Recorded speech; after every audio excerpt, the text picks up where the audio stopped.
தெஸ்ஸலோனிக்கருக்கு எழுதிய 2ஆம் திருமுகம். சோம்பல் தகாது. அன்பர்களே, எங்களிடமிருந்து நீங்கள் பெற்றுக்கொண்ட முறைமையின்படி ஒழுகாமல் சோம்பித் திரியும் எல்லா சகோதர சகோதரிகளிடமிருந்தும் விலகி நில்லுங்கள் என நம் ஆண்டவர் இயேசு கிறிஸ்துவின் பெயரால் நாங்கள் உங்களுக்கு கட்டளையிடுகிறோம்.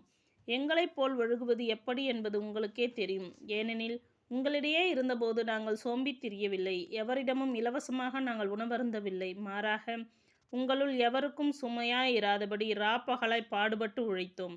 எங்களுக்கு வேண்டியதைப் பெற உரிமையில்லை என்பதால் அல்ல, மாறாக நீங்களும் எங்களைப் போல நடப்பதற்காக உங்களுக்கு முன்மாதிரி காட்டவே இவ்வாறு செய்தோம். உழைக்க மனமில்லாத எவரும் உண்ணலாகாது என்று நாங்கள் உங்களிடையே இருந்தபோதே உங்களுக்கு கட்டளை கொடுத்திருக்கிறோம்.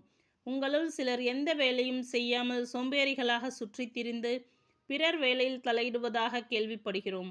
இத்தகையோர் ஒழுங்காக தங்கள் வேலையை செய்து தாங்கள் உண்ணும் உணவுக்காக உழைக்க வேண்டும் என ஆண்டவர் இயேசு கிறிஸ்துவின் பெயரால் கட்டளையிட்டு அறிவுறுத்துகிறோம். சகோதர சகோதரிகளே, நன்மை செய்வதில் நீங்கள் மனம் தளர வேண்டாம். இத்திருமுகத்தில் நாங்கள் எழுதியவற்றிற்கு கீழ்ப்படியாதோரை குறிவைத்து கொண்டு அவர்களோடு பழகாதிருங்கள். அப்பொழுதாவது அவர்களுக்கு வெட்கம் வரும். ஆனாலும் அவர்களை பகைவர்களாக கருதாது சகோதரர் சகோதரிகளாக எண்ணி அவர்களுக்கு அறிவுறுத்துங்கள். முடிவுரை. இறுதி வாழ்த்து. அமைதியை அருளும் ஆண்டவர் தாமே எப்பொழுதும் எல்லா வகையிலும் உங்களுக்கு அமைதி அளிப்பாராக. ஆண்டவர் உங்கள் அனைவரோடும் இருப்பாராக.